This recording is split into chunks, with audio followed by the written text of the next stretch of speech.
Hello, welcome back to AG Engineering. This should be a little quick video. I've had a request from a friend of mine to make a Speedo cable squaring tool. As you no doubt know, the ends on British Speedo cables and other makes of Speedo cable have got this square flatted onto that sort of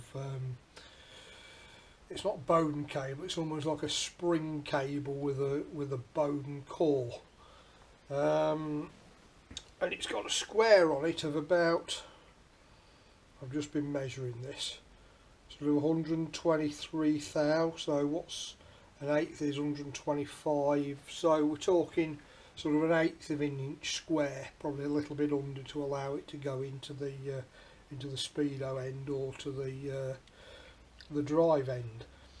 So, taking some inspiration from Shedbuilt Dave, whose video, if you look around my channel, there's a link to on Speedo cable shortening. He had a couple of plates he used in a press to square these ends off, and that's what I'm going to make. This is just a quick sort of half hour after tea, so it might take me a couple of evenings to get this sorted. So I'll find a piece of steel out, and what I'll do is I'll actually make a couple of them, because I could do one for myself and one for this other chap. So we'll dig some steel out and see what I can do. Back in a little moment. Right, there's a piece of steel. What's that, about 15mm thick, 5/8, something like that. So I've just roughly marked out with some marker pen there, and what I'm going to do, I'll chop it off at that, and then we'll get this bit in the mill, and where that centre line is, at an angle, sort of 45 degrees, we'll mill a groove down there, sufficient for the cable to sit in, sort of on the diamond, if you like, with its top edge facing upwards, like that. You can see that I'm doing this without the assistance of the phone. So the cable should sit in like that. So all you'll have to do with the V cut in there is put the round cable, lie the round cable in it. There'll be two bits to each one. Press the two bits together in the press or the vise or whatever, and that should be the job done. When I've chopped the blocks up and after I've V'd them out, I might put a couple of pins in just to hold the two pieces together. So as I say, this is going to be two of the press toolings. So we'll get over to the hacksaw and get them cut off. When I say hacksaw, I meant bandsaw.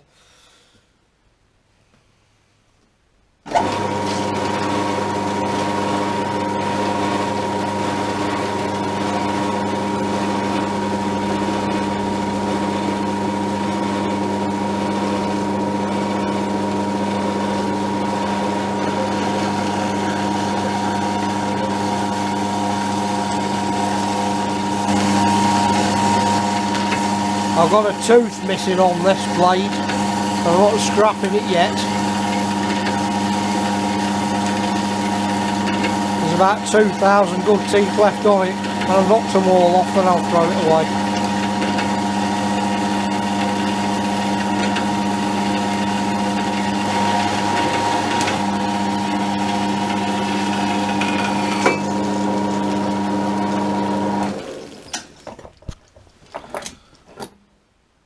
I've roughly scribed this out just with the calipers, just a few little lines on it. You see them there. I'm just going to drill a couple of holes through it that'll be part of the holding the two bits together. They're not going to be super precision. I'm gonna allow them to sort of move around a little bit because they'll be centered by the cable line in the square there. So a couple of holes I'm going to drill in are in part for that, and also to be able to clamp it to the milling table. So we'll get these holes put through it.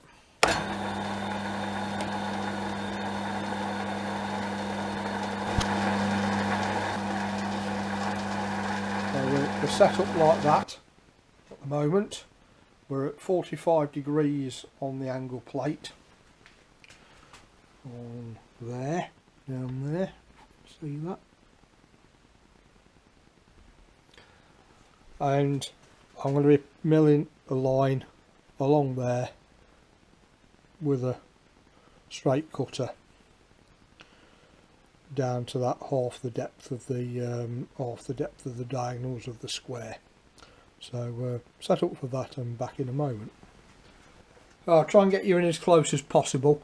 What I'm trying to do there is touch off on the corner there onto this scribe line here, if that shows up on the camera, and then I'll bring the once we touch off, I'll bring the table this way to give our depth of cut, if that makes some sort of sense to everybody.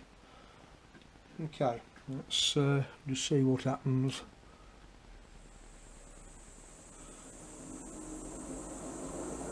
Just going to get it established before I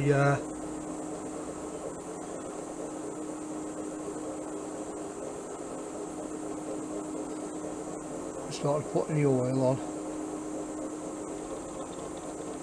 We'll just scratch there. We're a little tiny bit low. So go up a little bit. Still a bit low.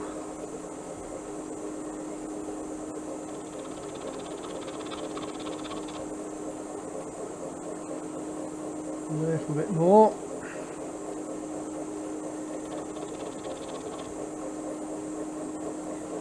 Okay, as far as I can see, I'm about in the middle of the centre line. I took several passes. I'm having to go a lot deeper than I calculated. I'm miles off somewhere. So I'll keep on going as we are. And we're just coming to the end of another one. And I'll keep rechecking the cable.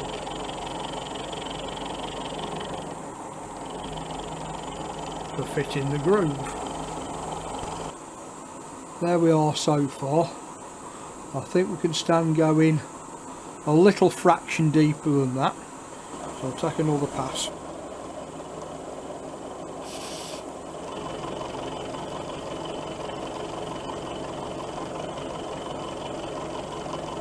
Apologies for the vibration on this, but it raised from the table a fair bit. There's quite a lot of vibes going through it. I'm showing it about 110 thou on the depth of cut on the DRO, and it's starting to look about right.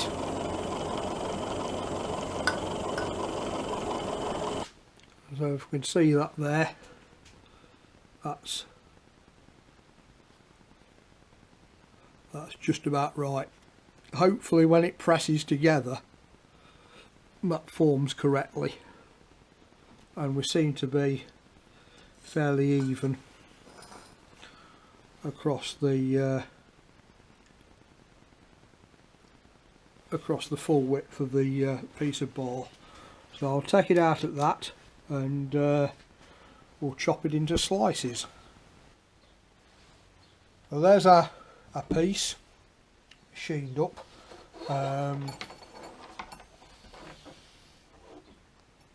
And there, if we can see, it is our square fitted in there quite nicely. Now, I was going to divide this into about 4 pieces to make 2 sets of dies, but looking at it, probably only need little bits, just enough. I was going to do pins and all sorts of things, but having again looked at Shedbuilt Dave's video, thanks to Shedbuilt Dave, probably only need small slices, so I'll go and cut this up on the bandsaw, and we'll have a little go with it, see if it works. I'll just cut 2 pieces off for now, and then I can always do a bigger one if need be. So I won't show the bandsawing bit again. I'll just go and slice that up in the garage. Right, there's 2 of our blocks cut off.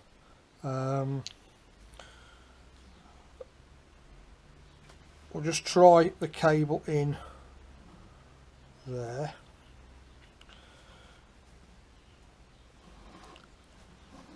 And it just grips it without leaving a gap. Sorry, without leaving. There's a little bit of rock in there. We've got a little bit of squash still to go, so it's not going to be too small at that. My calculations being off, my groove didn't end up in the middle either, but it'll work. I'm going to try this in the press, so I'll chop a bit of that Speedo cable off, and then we'll try and do that other end. Okay, there's our little block just cleaned up, our cable cut off and just ground up a little bit. So we'll feed him in there. Like that. I think they normally have about 1 inch of square, so about halfway along. Yeah.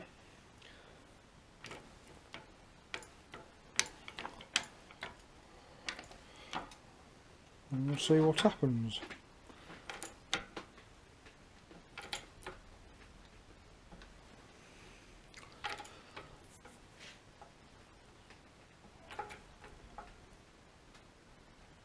It is surprising how much force that takes to press that down.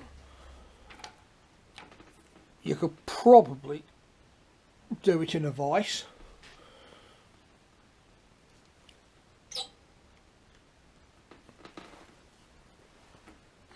Not sure.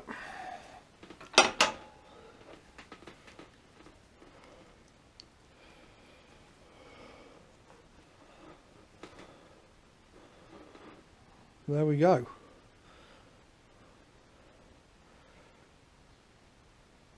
Fairly nice corners there. That end ideally wants a little bit of weld on it, a little bit of braze or something. But we'll go and get the calipers. I'll just grind that up a little bit more. We'll go and get the calipers and measure it, and I'll see if I can get to my aerial Speedo drive and try it in a square.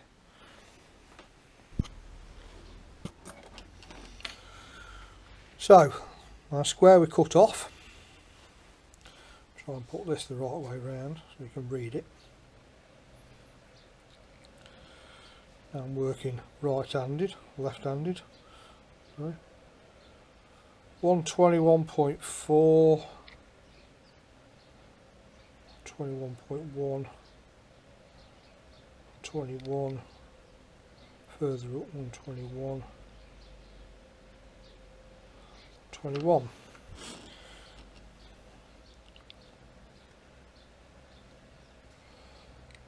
Our newly formed end. 123. 122.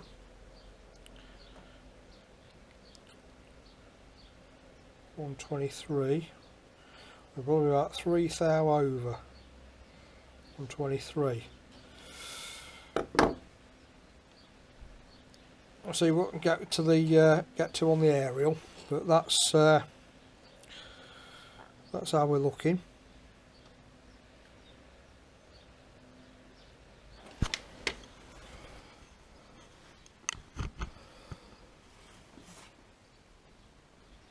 Right, there we go. As proof of concept, if we can see that in there. I'm not sure what I'm seeing. There's a newly formed square inside the chronometric. Apologies for the dodgy hand camera work there, but there we are. Registering some speed and pull him out. There we go. Now I just looked at the other end of the Speedo cable on my bike, and to be honest, it's not even soldered, it's just squashed and cut off. That's a new pattern part Speedo cable. For this crimp on there, the hexagonal crimp, I'll show you what I've got to be able to do that with, if I should need to.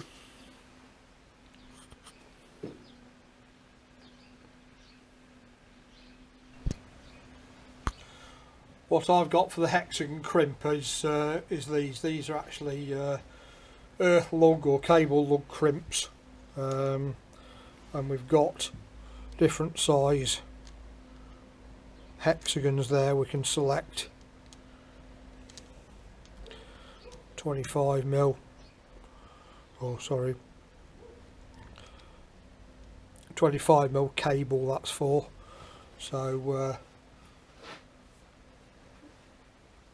they go and crimp like that. I think these can be had now for a 12 or 15 pounds off eBay, and they're useful for earth terminals as well. So for crimping the other part of the outer cable, I wouldn't even bother making anything personally. I'll just buy a pair of these. There are other hexagonal crimps out there as well. So yeah, there we go. That's our little squaring tool done. Don't even think it needs welding or anything on the top of there. That looks like it'll work fine, and as we saw, it fits inside the chronometric nicely. So another job done, and we'll get on to the next one. I've got a CZ part to make, and I've got some footrest to repair, whichever one's next. It's a nice sunny Saturday, actually day before Mothering Sunday. I don't know when this video will be edited and be out there, but that's it for this one. So as usual from me, thanks for watching, thanks for subscribing and commenting, and let me know how you get on with that one if you try it. So thanks a lot again, and bye for now as usual.